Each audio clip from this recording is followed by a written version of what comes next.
كم أنا تسري ما إذا بر جدني قبتن كم تفيا قبتني أنا ما واي أموري كيس أنجر أستاذ إيفا ما نقول أنا ما واي جرينيا كيس أنجر واي جرينيا وان جتون جرينيا يسرى جينة بدت سا جرينيا يسرى واي بدت جينة واي جينة هاتي كم بريسة قال لي جرينيا سنين مو يسرى واي بدت سينجد جرينيا واي يسرى بدت ما قرآن بريسة قال لي إيشي جرينيا يسرى بدت نادي بسوان أنجر جرينيا يسرى بدت jireenya Kiristoos irraa fudha. Jireenya kanaaf kennu Kiristoos. كريستوس إن أرجيتي رافودت إيس جرى منو تلين نايني رافونا بيسكن جداني Osoo قلت beektan له isin bira jira waan. macaafa irraa fudhatamu jireenya kan jedhe macaafa irraa fudhatamu bakka biraa fudhate. Bakka fedhes fudhe bakka fedhes Iyesuus naaf jireenya. Bakka fedhe maa fudhatte isa bakka fedhate bakki fudhate bakka Isiniifis fedhate karaa. fudhachuu eessa jira bakka fedhe fudhe bakka fedhe fudhe Karaa maal dhugaan wayi mana shaayii see taasisaa mana shaayii dhaatii miti Kiristoos malee jireenya akka isarraa hin fudhate naaf jirre deebise. beekaa ila. Jeenani namatti Beekate karaa maal akkasuma sanitti deebise sanitti anamma waa'ee deebise sanitti majeenataa deebise. kanarrattu isin gaafachuu dhufu. Eega Yalla wangeelli itti amma wanna godhe yeroo takka ifa manaa godha. waan jannataatiif waan jannataatiif waan Waa'ee minaa jeenataa waa minaa tokko isin gaafadha waa tokko bicha. yeroo takka mucayyoo yeroo takka wannan siin jedhe jireenya eessarraa fudhatte eessarraa baratte amantii kan kee amantii kiristaanaa kana eessarraa fudhatte. Waa'ee sarara fudhatte dhiisa. Ani waan eessarraa fudhattaate waan aayimi macaafarraa fudhatamu macaafa kanarraa fudhatamu macaafa biraarraa fudhatta kanarraa fudhatamu kan biraarraa fudhatta. Macaafa wangeelarraa jireenyi Macaafa wangeela. kanarraa fudhattaami. Eeyyee. Eeywa kaas macaafni kun xayyib kunoo macaafni wallabu jira macaafa kana sirreessi ture dogonkora usuu qaba umri waaqni waaqni umrii keessatti akka wallaba isaa umrii guyyaa tokko jagabeeraa himee tokko jaa'ima moo Hayyee ustaaz hayyee asitti illee waa jedha. yoo namni itti taphatee jiraate yoo nama barreessee jiraate jette akkami waan namni barreessee irraa fudhate yoo waaqni barreesse akkami wallabbiin argate. Jeenada Salaamu keessatti alaikum umurii warahmatullahi isa. Umurii nama Alaikum salaam wa rahmatullah. Ustaaz isin maquma kana yoo isa argattame achirraa kaasaa isin. Sirraa'ee sirraa'uu baatee dhiisa. Laa mimmi shaalan hin beeka islaama muslima ta'uudhaaf dura deemtee deemte. Waan warra maqaa jijjiirratee dubbate fakkaatu sana. waan garagaraa kana kan Mimmi shaalan hin isin itti tolee deemte. Allahaadha moo namootatti itti dabale. Tadhiisi har'a akkasitti ajandaa jijjiiru mucayyoo aangoo waa miti wanna beekta lafa namaatiif aangoo waa ani miti dantaan qabu. Umuriin aadamii akkasiidhaa anaaf miti fayyadu nadi jiraachisa. an nama akkasiitii miti Waggaa kuma isaa goobati jiraatu kuma lama isaa akkasii jiraatu. miti na biratti akkasii Ani miti umurii aadamiitti kana fayyisu. waan dubbataa jiru kan dubbatu daseeti miira keessa bahe Gaafa namane qofaadha jiraachuu jireenya barabaraa qabaachuun malee Ayyee. umurii aadamii Hin deebistu isaa? jireenya argadhu. Anama bara ustaaz anama macaafni kun sirriidha kun sirrii miti jechuuf hin seenne. ayyi macaafni kun yoo sirrii hin taane sirrii yoo hin taane akkamitti itti amantasaa macaafni wallabbii akkamii qabaata wanni waaqni barreesse tokko akkamii wallabbii qabaata waaqni wanni hime wanni hafuura qulqulluun barre hafuura qulqulluun hafuura dhaggeeffadhu yeroo takka akkamitti amantanii isinuu Yeroo takka mucayyoo dhaggeeffatu hin ta'u, yeroo takka dhaggeeffatu. waa'ee quraana barreessaa nagalchita amma kana sirrii yeroo miti takka jechuu hin dhaggeeffatu danda'u. yeroo takka dhaggeeffatu na jala naasii beekanaa ta'u wannaani macaafni qulqulluu yoo taate akkamitti waldhabbiin isa keessatti argame gaafiin keenya isa kana bakka takka waldhabbiin argamaa jannata seena eessa jiru jannanni dhukkisiidha jannanni immoo jedhu jiruu seena eessa jira abbaan man barreesse kitaaba barreessee naa seentee jannanni teesse teessu eessa jira jannanni akkasii qalbiin akkasumatti seenan macaafni kun qulqulluu yoo ta'e macaafa qulqulluu irratti himteeti dhugaa quraanni yoo waldhabbii of keessa qabaate quraanni bakka jecha rabbiidhaatii miteettee achi keettee biraa deemu yoo macaafni kun qulqulluudha ta'uu baate waldhabbii of keessa qabaate of biraa keettee achi deemu macaafni kun wanti xiqqoo keessa waldhabu wanti xiqqoo keessatti eenyu biraa waldhabbiin kun akkamitti argame kana qofaa miti fakkeenyaaf amma zarii yesuus kiristoos rakkoofna jedhaniiti zarii yesuus kiristoos rakkoofna jedhanii macaafni kun waan biraadha dubbata mee yeroo takka dhiifama wajjin akkasumatti naa qabatu gudii argattaa yoo rabbiidha inshaallah gudii argattaa mee waldhabbii kana qofaa miti waldhabbii baay'ee tokko isinii himame waldhabbii kana qofaa miti waldhabbii baay'ee isinii himame waan inni himu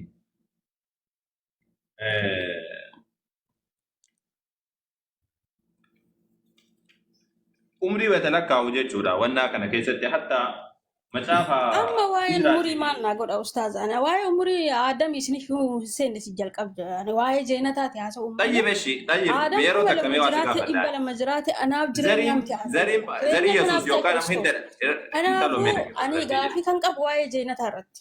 مجا يو تكنا كيف بس يا ابو زمون نكيف Waa'ee wal faallessuun an gaafatinaa jechaan jira. واني والفال سولا نغافتنا اي سجري جنن ينني قلت بودو شو جدني وسين اي سجرا ود كسيرا ما جاب كان كيدا كان ما تو سيد دلو يسوع كريستوس جديتي وان برا دبل ميس ما راينو وان برا دبل سيد دلو يسوع كريستوس جديلا وامي كوري تقولن تدبتنا ما فرت ملا ما جري لك دلو كونن تنو أبراهام هم داوود تلالو تقولافو داوود هم برا إسرائيل بيا بابلون تبو جامني تي تلالو تقولافو برا بابل بيا بابلون تبو جامني هم كريستوس تلالو تقولافو ترانيجر قرافور ديدة مسدد قرافور ريورة دبل تميكا أفور تميدام نما أفور تميدام جري لكا ويتلكاو كراسة لموني لكا إيجاسنا أمو Waa tokko يعقوب sitti badhanarraa fudhatu ture ustaaz. Kana dhageeffachaa jira bare. Na dubbisaa ture. Yeroo dheeraa sin jala ture dhageeffachaa jira. Maal irratti akka ulfaalleessu dubbisaa jirtani.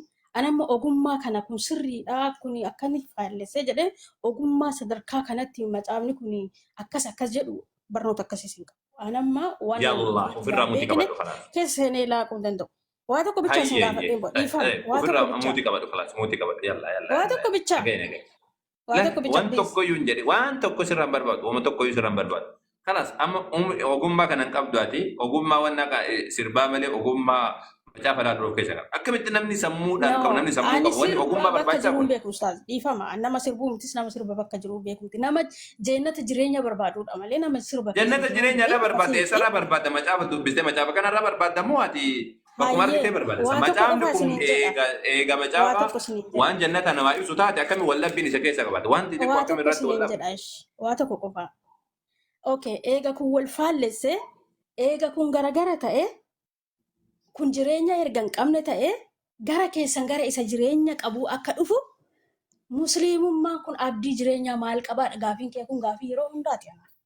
غافي Anamma يرون murii دقا aadamii بدي miti. غافي هذه دارا Murii جاجن ekalee تبغى miti نجي جيرو lakkoofsa مالي ekalee miti. أنا Anamni waan أبدا jireenyaa وأنا ركبت barbaadu كنا kan قد beeku. دي سوفين ديمو قوزي كوارا إنجرو وأنا كسيدا كنا ما نرجع ويا غافي غافت داجلو ويا غافي غافت داجلو ويا كسيدا غافت شو تنس أرمو غافي غافت أتنجرو كان ديبي زو كابتن مجام نكون جنة أنا ما سينزاتا يا كميت ولا بيوان تتكورت ولا با عمري نما هي مرة كم ولا با Jeenata irra wal لا dhabaa كوسي barquraan مكيزة تكو ustaaz. دقيقة Jeenata isa waannaa jireenya namaatiif ta'u irratti waan shattama جنة dubbata. إيسا Kan كيسا فرنتا akkamitti مجابا walitti كان fe'uumsuu مجابا ولا بين dandeenya إيسا كيسا gaafii. بوتا كان كيسا فرنتا وان Kun amma تقول waa'ee تقول umurii قال لك أنا namaatiidha فرنتا kan isin haasawaa jirta. Waa'ee umurii aadamiiti. Umuriin aadamii ana nan galchu waggaa tokkollee yoo jiraate. Ani ayyaana يسوع ani سيقلچا hiyyoota يسوع isa سيقلچا ta'an mootoo يسوع የዘላለም سيقلچا hiyyoota isa ta'an Kiristoos bicha. يسوع سيقلچا سينجدي Eeyyen. زري يسوع كريستوس ايش ماتو سي في بلوكاس كتب بتغرغر اكم غوتم Waa'een sanyii isaa nan galchu. Sanyiin isaatiin سنجي amma إيسا kan سيقلچي nagalchu ما Kiristoosiin سيقلچا akka سنجي إيسا سيقلچو ما namni سيقلچا ilma سنجي إيسا نغلچو waaqayyootti amanu akka jireenya barabaraa qabu. Akka barabaraan jiraatu nutti. سنجي إيسا نغلچو ما سيقلچا ريك سنجي إيسا سيقلچي خير ان شاء الله سنجي إيسا سيقلچي اكم انت بيك دات فكن مريم سديس مريم تو ده ايغا سني ما تو ده كرا كم دو في ايغا سنجي إيسا سيقلچي ما سيقلچا ري سنجي إيسا كم نمغلچي داوي يسوع علم داوي جدما ما جدما وانتو تدو دبتم اكم سنجي إيسا نغلچي طيب آدم يدبنا آدم نقلشو إيه آدم سيقلش ده يسوع سيقلش أنا إيه يسوع نقلش طيب إيه يسوع سيقلش زرني ساكت زما ولا بمشافني وأنت جو قررت كم ولا جت يسوع سرت ولا ما جت يسوع سرت فكين يا فمي مثال سيني فرات مي مثال سيني فرات مثال توك سيني فرات مثال توك سيني فرات لا مثال توك سيني فرات بقولنا جانا كوس سكرت Egaa immoo kadhattan yaa isa waaqarra jirtu abbaa keenya maqaan kee qulqulluu ta'e haa eegamu mootummaan kee haa dhufu jaalalli kee waaqarratti akka ta'u akkasuma immoo lafarratti haa ta'u jedhee itti fufu eegasanii hoo. Soora har'aa boru nu barbaachisu har'a nuuf kenne akkuma nuyi warra nu akkaniif dhiifne akka keenyas nu dhiisi qoramatti nu hin galchiin homaa nu oolchi jedhee laa ilaaha illallah mee afaan oromoodhaa seenti garsiisee jiru yeroo takka. Kan argu jirtanii mijo mallattoo kan argu jirtanii mallattoo hammattuu kana jechuudha kan ol dhaabattu kan mootummaan humni ulfinis baruma baraan kan keeti ameen ka jedhu kan argu jirtanii miti isaa lakkoofsa kan wanna mallattoo kana irraa kaa maali afaan oromoo kun irraa beektanii macaafa kaatolikii keessa hin jiru wanni kun waan pheenxeen itti dabalte ortodoksii kaatolikii bira hin jiru bakki kun yaa rabbal aalamiin.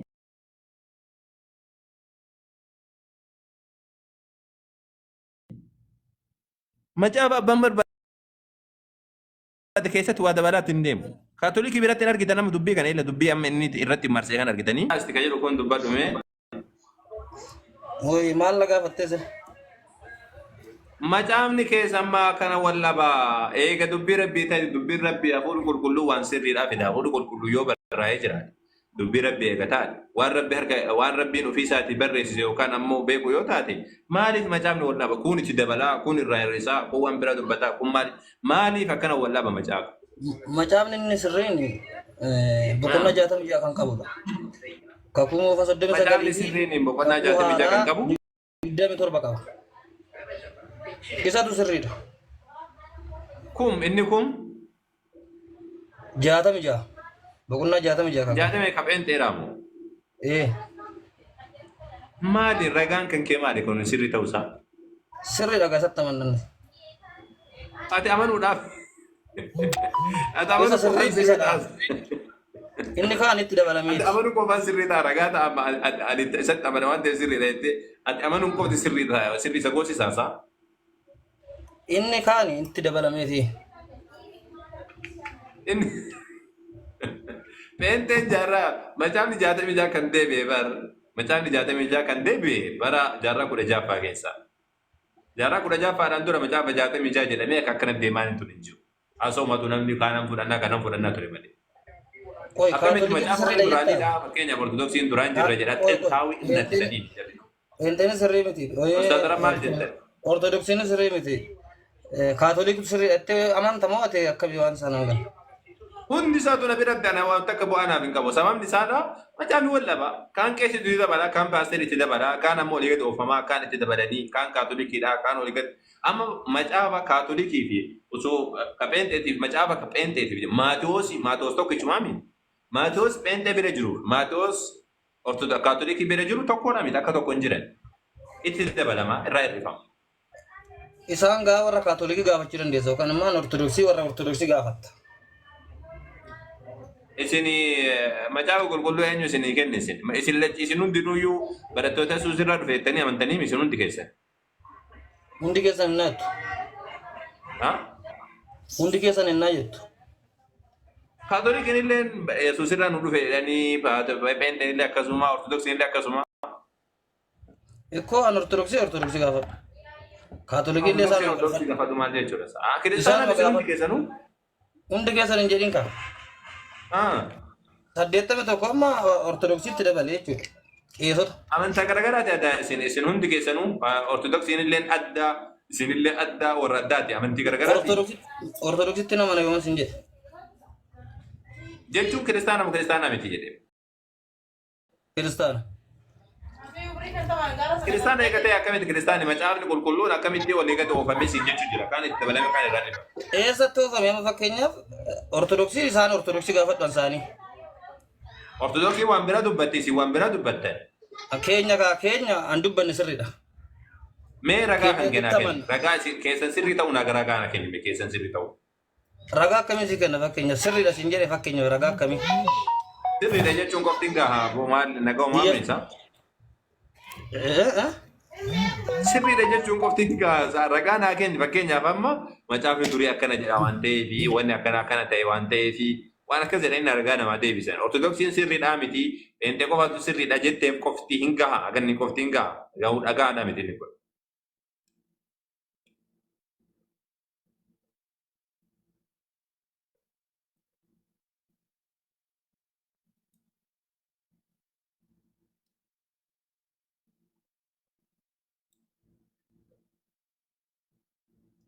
I'm Christ.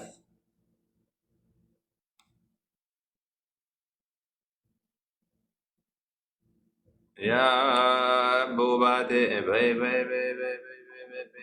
jedhe mucaan sirraa ifatama furri akkana si qabee si darbe kun. Ita waggaa yoo hunillee.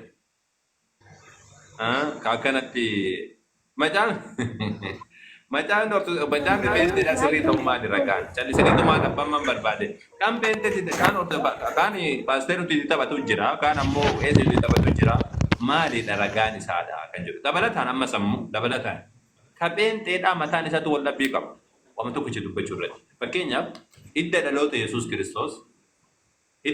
Yesuus Kiristoos yeroo himaa jedhanii Maatewos kabiraan nutti hima Luuqaas ammoo kabiraan nutti hima hidda dhaloota Yesuus jedhanii lakkaa'e. Luuqaas nama 50 lakkaa. Maatewos ammoo nama 42 lakkaa. Karaan jarri bakka hojii karaa garagaraa. Fayyaan kan kee akkam intala? Jirta? Waaqayyoon faagalatu nagaa koodha. Intalli silaa hin baate. Maal jette? Intalli silaa hin baate isheen kan pheenxeettu soba jechaa turte sun. Sabeen dasa baanu yoo wajjin jedheetiin jira bara. Akira xumurarra waan dhufteef jecha. Ani akkasinitti fakkaatetti jechuu dandeessu garuu ustaazi namoota waa deebisuu danda'an galchaa malee. Hundumaa si wajjin jedhaani. Ka pheenxeellee soba sirrii mitiin jedha. Yoo pheenxeen nuti ka ortodoksii sirrii miti ka ortodoksii illee sirrii miti jedhaan. Hundaa'u sirrii miti jedhaan. No ustaazi isin mirga qabdu waan isin hin gallee fi bayzawee jechuudha pheenxeen 66 fudhatti. Sababni isaa 88 wal makaadha jechuudha. Yaada namaa keessaa 88 jedhi 81 jedhi sanitti uume akkuma bajettu. Laa 80 haaduudha kaa. 80 haaduu adillamde. 80 haaduu jedhi ka 80 haaduu jechuun 88 jechuudha. Afaan Oromoo afaan Oromiffatti kutaa daldaluma maali? Okay. Inshallah. Ikkoo fakkeenyaaf amma kan pheenxeen fudhattu 60 qofaa jechuudha. 66 qofaa. 66 jedhi mujattiin sila misaa nyaattee jirtu moo ka'een inshallah. Ikkoo dubbachaan jira ustaaz. Qoy kuntin irraa baasu erfooni. Kan 88 jedhi kan 60 jedhi. Ustaaz dhaggeeffachaan jirtan natti fakkaatee bar dubbachaan Irri jira. baaqii yaasa jayyo irri baaqii yaasa. Maa muddamtaan irraa isinoo? Hai. Ayyee dubbadhu amma. Nuti pheenxeen 66dha kan pheenxeen fudhattu jechuudha. Garuu Ortodoksonni yeroo baay'ee caafata isa kaan keessatti itti dabalata qabaanillee waan kanarraa sirriitti waan keessa gadi bu'ee hin beekneef namoonni immoo waa'ee kana keessa turanii sirriitti beekanii barsiisaas warri turan waan jiraniif isaan galchitanii otoo irraa hubattanii bareeda. Ijoollee homaan beekne ol seensistanii wajjin dadhabuun bu'aan qabu. Homaa sirraan bartan waan ta'eef. Barsiisota isaa ergifanna isaa mee baay'inni ol seensifna isaa. Ayyee mee amma ani guddaan isin gaafatamu guddaan isin cinku illee barbaadu guddoo. Waan tokko bija si gaafata. Maatewosii fi Luuqaas zarii Yesuus lakkoofnee dhaloota Yesuus lakkoofnee Gaafii biraa keessa hin galin kaa ustaaz. Gaafii biraa keessa hin galin isuma sila gaafachaa turte sanaa cimsiiti bari waan waan labbii haasoo sana. jira bara. Maal taate sana gaame ati fayyaa. Macaafni maa wal labaa haasoo jirra bara. Macaafni waa wal wal labaa dhabee. amma ati pheenxee sirrii jirettee jirta. Macaafni pheenxeedhaa mataan isaatu wal labaa siin jechuu jira. Pheenxeen mataan isaatu wal labaa. Eenyu takka Ustaas Pheenxeen oliin dhabu walitti hin bu'inaa maalus maalo. Anatu ragaa isinii kenna. Anatu ragaa isinii kenna eegasanii ammoo namni barsiisaa yoo qabaattan barsiisaa keessan seenanii itti seenee Ishi haasoo ustaaz al takka na dhaggeeffadhaa kaasin dhaggeeffadha muyit godhadhee. yeroo takka. Muyit godhadhee sin dhaggeeffadha dura yaada koo fixaa ustaaz. Mee yeroo takka ragaan si kenneetiin eegasanii akkasitti. Bakka barkana na aarsitu barcaarraa namaa fidaattanii namaatu namni dubbatu bal'inaatiin.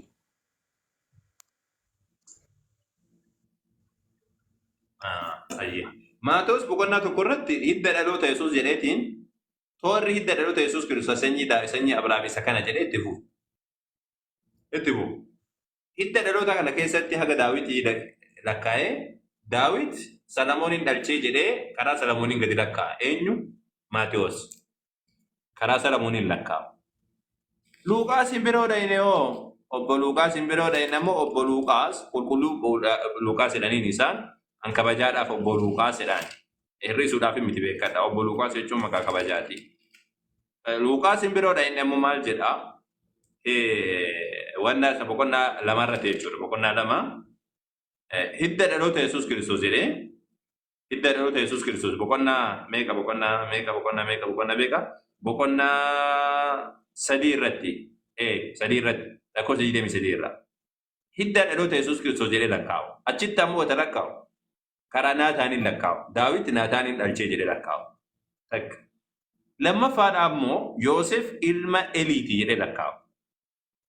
Ilma Eliidha jedhe. Maatewos ammoo ilma Yaaqoob jedheetiin dubbata. Ilma Yaaqoob jedhee dubbata. Maqaa abbaa Yoosef jarri lachuu iyyuu hin beekan. Jarri lachuu waan garaagaraa himata. Kun abbaan namni tokkochi abbaa lama hin qabaatu. Abbaa tokkicha yoo qabate yoo sagaagaluu dhalate malee namni tokkochi abbaa tokkicha qaba. Salphinni abbaa lama qabaachuu. Abbaa tokkicha qaban. Gabaabumatti maaltu gaafii ta'ee kanatti? Abbaa biraadhaa hima. Nama tokkicha abala. Yoosef ilma Eliitii jedha. Maatewos ammoo ilma Yaaqoobii jedhe dubbata. Zarii leewwata rakkaan karaa biraadhaa baala. wanni kun Ikkoo maaltu eessaa gaafii ta'een jedhe amma kun wanta gaafatamuu qabu ustaazamma maaltu gaafii ta'e amma nama lafa kanatti. lamaanii Eelii fi Yaaqoob wajjin ilma tokkicha argatanii Ustaasila tokkoffaa waan isinii galu yookiin kimistirii miti yookiin saayinsii miti isiniif hin galle dubbii akkuma saayinsiitti dubbisanitti yookiin dubbistu malee sagalee waaqayyoo isinii galeennaan dubbistu miti. Tokkoffaa kan keessa yoo qabanne inaartu kan peenti dubbisuun keessanii gaariidha. Baradhaas akkuma saayinsiittis dubbisa. Garuu ituu isiniin fin irrisaaf dubbisaatu isiniin fin wangeela keenya qabatanii itti shaaffaduun iyyuu sirrii miti kun gara biraatti nu geessa. Daa'imallee haa ta'u xinnaas guddaas gara biraatti nu geessa. Dhugaa dubbachuuf jechuudha. Kan keessa yoo qabanneen dubbisna yoo jenne fayyaan jirti miti sagalee waaqayyootti itti dabaluus itti qannasuus hin danda'amu bar dubbii waaqayyootti itti hin dabalinis irraas hin qannasin firdiis itti ta'a cubbuun kam sii dhiifama sagalee waaqayyootti kan nu warra miidiyaarra teenyee qoosnu garuu isiniif hin dhiifamu yoomillee taanaan sagalee waaqayyoo namni tokko abbaa lama qaba naaf himi. Okay, matsaafa keessan keessaa mee kudhaana keessan keessaa dubbatee yeroo takka wannaa keessaa bahe miira keessaa bahe nam tokkochi abbaa lama ni qabaata siin ani dhugaa baay'een aarsitu shamarran ta'e waa hedduu namni tokkochi atuu hin aarsu jirta sababni isaadha atuun aarsu jirta miira keessa na seensu jirta. Matos abbaa biraa nam tokkicha akkamitti abbaa lama himan abbaa lama namni himate hin jiruuti nama beeku nama si olii wajjin karakkaruu dandeessu olii wajjin karakkaruu hin dandeessa gimpilii sagalee waaqayyootti dabaltanii itti qoosaa hin oolina mee biyya keenya ilaala mee saba keenya ilaala macaafni wanti koo irratti wal dhabaa siin jedhe macaafni wanti kana wal dhabaa. Macaafa kana kootu hiikisiin jedhu jira. Wanti macaafa keenya jedhe dubbate irraa kan dubbachaa jiru kan irraa dubbatamaa jiru kan caafame tokko lamaan taa'aa jira raawwataa jira. Okay macaafatti hin qalladina macaaf quddusitti hin qalladina mee sochiin lafaa hin ta'a jedhamee jira. Sochiin lafa mee kudhaana keessan keessaa mee waan isin dubbistanii biyya lafaarratti ta'ee jiru mee nu agarsiisa. Mee kan keenyarraa moodiin tokko lama yeroo biyyatti si agarsiisan yeroo biyyatti agarsiisan amma har'a wanni hangaafatu jiru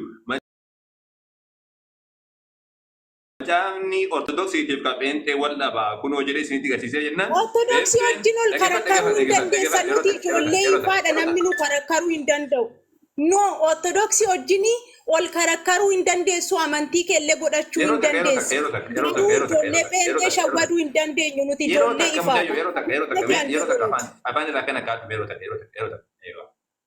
ortodoksii fi pheenxeen macaafni jaraa wal dhabee jennaan koottaame kamtu siriidha jennaan ortodoksiin illee pheenxeedhaatu kijibee jette pheenxeen illee ortodoksii kijibee jette eeshi jenne amma pheenxeen illee kophatti wanna jennaan isin lachuu ragaa fidadhaa jedhee itti dubbate warra ortodoksiitiin meetiin Itoophiyaatti fideedhaan meetiin Itoophiyaa jechuun dubbii Itoophiyaa qofa keessatti oomishame kan wangeela kana keessa jiru ila kun wangeelli harka jireenya argu jirtaan wangeela kana wangeelli kun bara 1964 nuti kakuu haaraatti namannaa kakuu moofaa keessaa immoo gimmaasha kan itti amannu qabna kakuu haaraa keessatti dabalan warra ortodoksiitu kakuu haaraa keessatti dabale kootaatti deebisaa jedhanii ture hindi danii badan pheenxeedhaan ammoo maal jedhan amma pheenxeedhaan ammoo kan itti wanna jedhan macaafni Maatewosiif Luqaas zarima Yesuus lakkaa'u keessatti dhaloota Yesuus lakkoofna jedhanii hidda garagaraadhaan lakkaa'an nama tokkichaaf abbaa lama himan Maatewos abbaa biraa hima Luqaas abbaa biraadha Luqaas abbaa biraa hima Maatewos abbaa biraadha itti fudhatteedha ati koo waan kanatti dubbistu koo akka nama saayinsii dubbisuutti dubbista siifi hin galle indeeddu utuu dubbistee sii gala ati dukkana keessa qaban siififuu hin danda'u. Akka paasteriitti siififuu hin danda'u si jedhee akka qeesii siyaa dubbisu moo akka paasteriitti siyaa dubbisu dubbisa rakkoo sitti ta'e. Ani akka saayinsiitti koo nu dubbisuu nan danda'a bara yoo inni akka saayikiloo beekaa cayyee dubbisuu nan danda'a. Akka qeesiitti siyaa dubbisu moo akka paasteriitti siyaa dubbisu siin jedhe lachuun danda'a. Akka qeesiitti yoo si dubbiseette qoyme. Nagama jirtaa minati. laa baay'ee nama aarsitu ani gizee tokkos waaqayyoon akka maaliittan ilaala jette jecha ati bara sana dubbatte dhugaa rabbi ama waa baay'ee hojjeta yoomillee dhala kootiitti darba innati amantii namaarratti qoostechuudha shumas nuti ko amantii kiristaanaa fi musliimaa utuu hin jedhin olii wajjin nyaannee guddanne inni sinarra amantii miidiyaarra teessanii olitti nu buuftaniif maali anumti dubartii ta'ee jechuudha waa hedduu hojjechuu nan danda'a mishaan miidiyaa irratti silaa isaanii miti olitti nu buusa waa inni isin amantii cal jettanii tuttuqaa ooltan dhugaa rabbi fuula waaqaa duratti isinitti himaa dhugaa dubbachuuf jechuudha sababa keessaniif jecha addunyaan illee waa meeqataarti sababa wangeelatti qoostaniif jecha sababa keenyaaf jecha lolli addunyaa sadaffaadhaa ka'u jedha jedhika sababa keenya maal sababa yahudaatiif kiristaanaatiif lolli addunyaa nama faga'u jira Israa'el keessatti uummataaf fiduu jira sagalee waaqayyoo irratti hin qoosinaa mee galaana nama fixaa jiru bokkaa nama fixaa jiruuf mee rabbii keessan kadhadhaa fuula isaatti deebi'aa yoo isin fayyisa yoo ta'e amantiin keessanii isa kadhadhaa nuti immoo yoo nu fayyisa ta'e dhagaayyumaan ta'in isatti amannee of fayyifnaati piliis sagalee waaqayyootti hin qoosinaa indee harka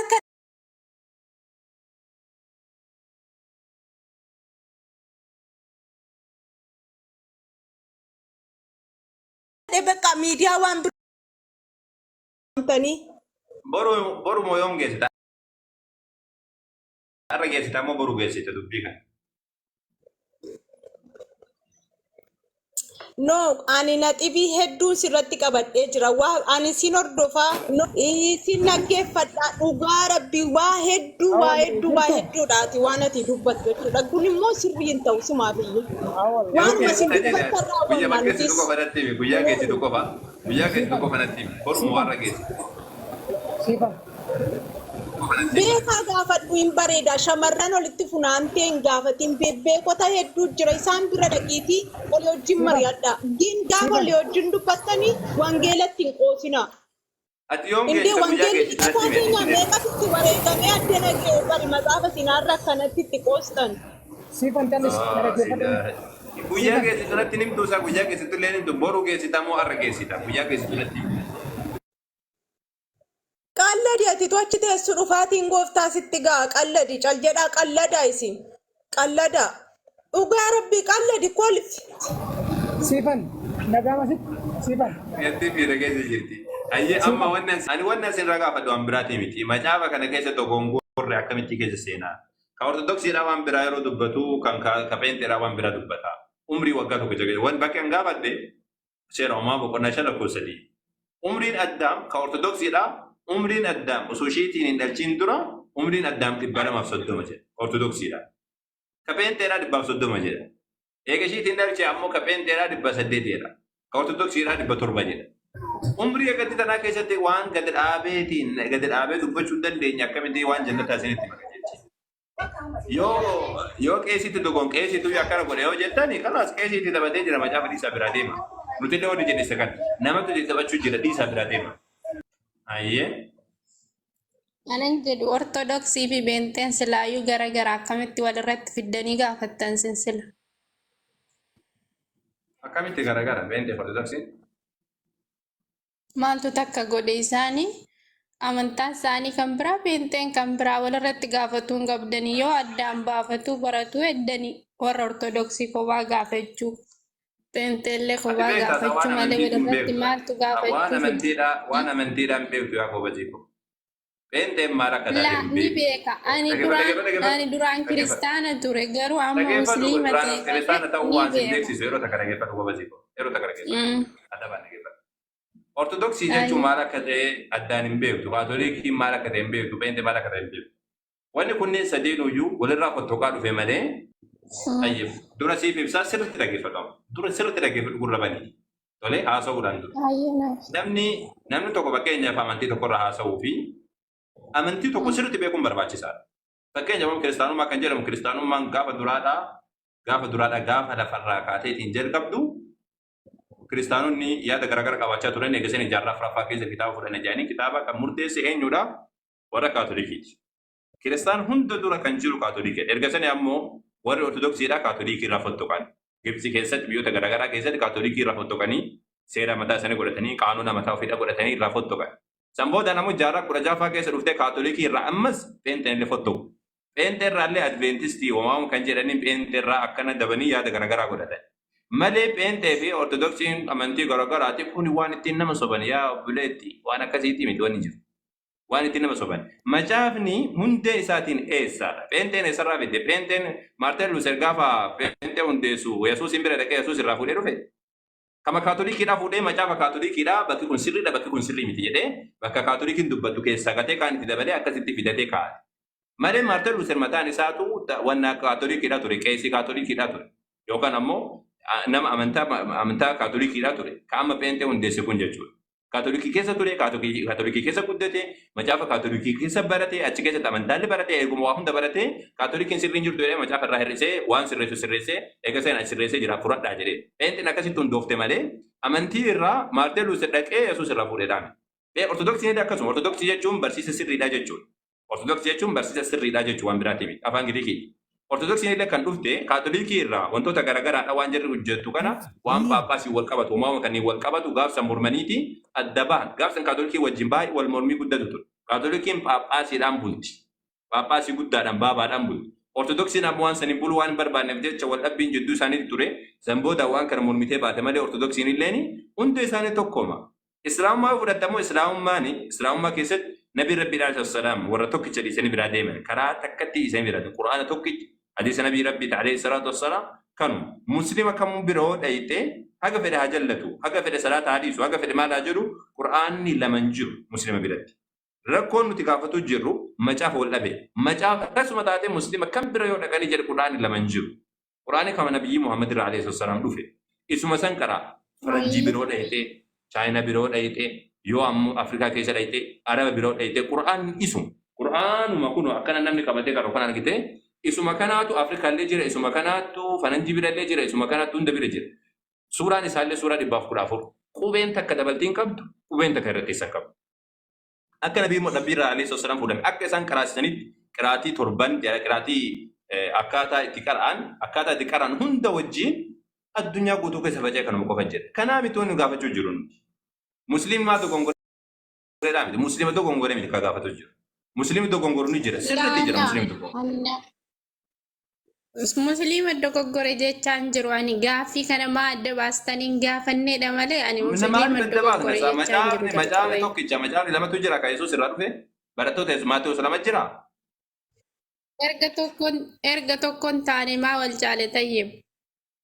Maa wal caaleen sun bari pheenxeen bar jaarraa 16 keessa irraa gadi dhiftee mucayyoo ta'e. Kaatolikii irraa fottoqeetti bar sirriidhaa miti kanarraa hir'isnu jedheeti irraa gadi hir'isaniidha malee ortodoksiin pheenxeen bar jaarraa 16dhaan dura hin jirtu. Jaarraa 16 irraa jalqabde bara 15 wayii keessa Maartin Luuser namni jedhamu kaatolikii keessa adda bahe. Kaatolikii keessa erguma kun biyya meeqa dhaqee laal kun eenyu kana xiixaadii keessa bakka jirtu takka maal jedhanii magaalaa sanii Astagfirullah wa tubileka magaalaa naannoo 15-17 naannoo sanitti magaalaa takkatu jira magaalaa ortodoksii kaatolikiidha. Achillee dhaqee gadeebi'ee waan paappaasiin dalagu erga arge wanni kun sirrii miti jedhee mormeetiin lafaa ka'e malee jaarraa 16dhaan dura pheenxee wanni jedhamu hin jiru. Pheenxeen pirotestaantii ka jedhamu tolchuudhaaf jecha waan kaatolikiin balleessu isa tolcheera jedhanii kaatolikiin gaafsan paappaasiidhaan bultii paappaasiin waan barbaade nama dalagaa jannata bitanna jedhanii lafa bitatan. Kota jannata sini gurgura jedhee qeesiin birriidhaan lafa namatti gurgurata. Farramanii sii kenne. Si galee Vaatikaanidha. Vaatikaan erga dhaqee deebi'ee achi booda fincila kan kaase. Kaatolikii ture Maartin Luuser mataan isaadha. Sanboodaan ammoo fincila kaase. Wanni kun sirriidhaa miti wanni isin dalagan jedhe. Manni amantaa kaatolikii ni ariiti. Sanboodaan ammoo warroota garaagaraa of jalatti qabee kitaaba wanna godhee sanboodaan barreessee ajjeesuudhaan naannesaatiin dhaqanii karaa saniin adda fottoqee pheenxeen adda bahe malee pheenxeen kaatolikiidha hundeen isaadha. Fakkeenyaaf macaafa Maatewos ta'ee Maatewos kan kaatolikii bira jiruu fi Maatewos pheenxee bira jiru tokkoma. Garuu ammoo dabaltii qaba ka pheenxee bira jiru bakka gaditti. Bakka gaditti ammoo kaatolikiitu dabaltii qaba. Bakka gaditti pheenxootu dabaltii qaba. Macaafuma ortodoksiidha macaafa kan argu jirtaami macaafni kun amma ka pheenxeeti. Macaafni kun ka pheenxeeti. Macaafa Maatewos banteeti yoo laalte bakka hedduutti qinnifii keessa kaa'a jechoota garigarii. Maaliif qinnifii keessa kaa'a beektaati? Macaafnummaan kun jechuudha. Amma duratti isin agarsiisee ture Maatewos boqonnaa jaha lakkoofsa 13 irratti. Kinni fi keessa kaa akkanatti lamarsee maaliif kinni fi keessa kaa wanti sun dabalataa macaafa kaatolikii keessa hin jiru jechuudha.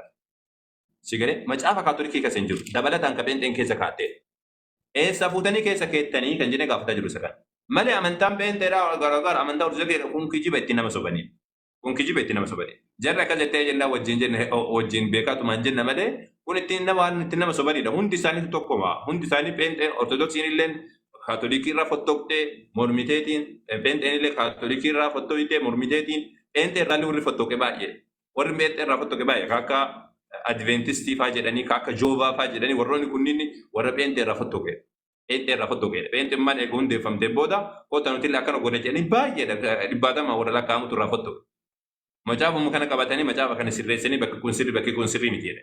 Waliigalatti wanni itti gaafatu jirru macaafni kiristaanni qabateetiin deemu wal dhabaa kun waan biraa jedha kun waan biraa jedha kun waan biraa haasa wal dhabbitu keessa mul'ata maaf wal dhabaa isa kana. Quraana yoo fudhatamu quraan muslimni fakkeenya awwal dogoggoruu danda'a yaada hamaa qabachuu danda'a awwal. Siin jechuuf wal dhiyaatu billaa rabbiin subhaan gayyaa daamanu keessan kaa'e warra sunaan nabii rabbii irratti jiratu haa taasisu.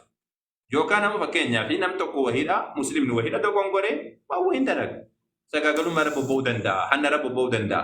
Laakiin quraana biraa qabachuu hin danda'u qubee biraa takka dabaluu hin danda'u quraana keessatti. Sigalee quraani tokkichuun bahadeen dhiyaadeen suuraa 414 qaba akkaataa qaraa wajjin hunda wajjin qabu wali gaafatu jiru akkamitti macaan wal dhabee. Inni qoraddaanii kana yaadu dabalataan immoo maal siin gaafatu edda. Durame achi durame ati muslima dhugaati. Animo. Ati muslima dhugaati. Musliman. Gari. Me Yesus Kristos waaqa miti jedhi na wajjin. Yesus Kristos waaqa miti jedhi na wajjiniini. Yesus Kristos waaqa miti ilma waaqni argatee miti jedhi na wajjin. Maal Yesus Kristos ergamaa rabbiiti akkamitti akkana jedhaarreen? Laki waaqa miti jedhi siin jedhe bar waaqa miti jedhi siin jedhe waan jedhi na wajjin jedhi ka eega muslima taate. Waaqa miti garuu ergamaa rabbiitiin. Laki Yesus Kristos waaqa miti jedhi akkan jedhu kana jedhi Yesus Kristos waaqa miti ilma waaqni argates miti jedhi.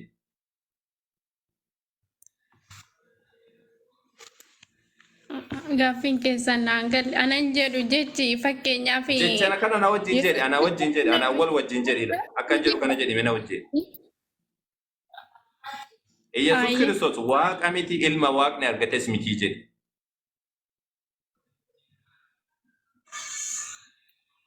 Gaafa akkana jennu naangal naaf.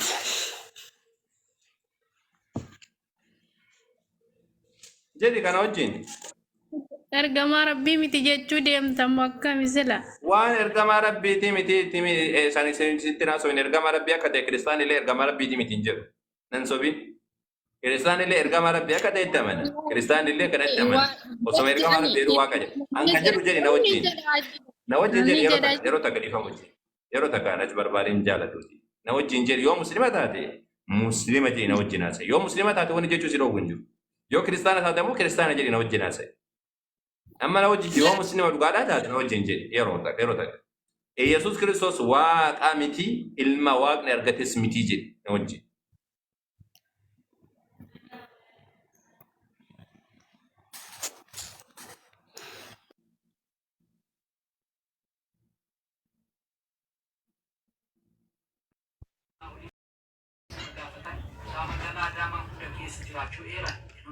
Akkasin jedhin ka awwal. Yeroo takka waan isin galchuudhaa miti intalatu bara muslima itti deemaa jirti. Muslima maaltu isin dhibe isin kiristaanonni muslima jette intalli eega muslima isin jette dudhiisa yeroo takka na wajjin jedhi mucayyoo waan an jedhu jedhi. Laa jechuun ni jedha garuu ani mataa kiyyarraa amanee jedha malee siif jecha hin jedhu garuu ani musliimaati maa gaaffii akkana nama gaafatta. Muslima eega jaate jedhi ka muslima eega taate muslimni kana jechuu sodaataasaa hin kijibda. Jadi na wajjin yeroo takka na wajjin jedhi Yesus waaqa miti ilma waaqni argates miti jedhi daf. Hin jedhu ani.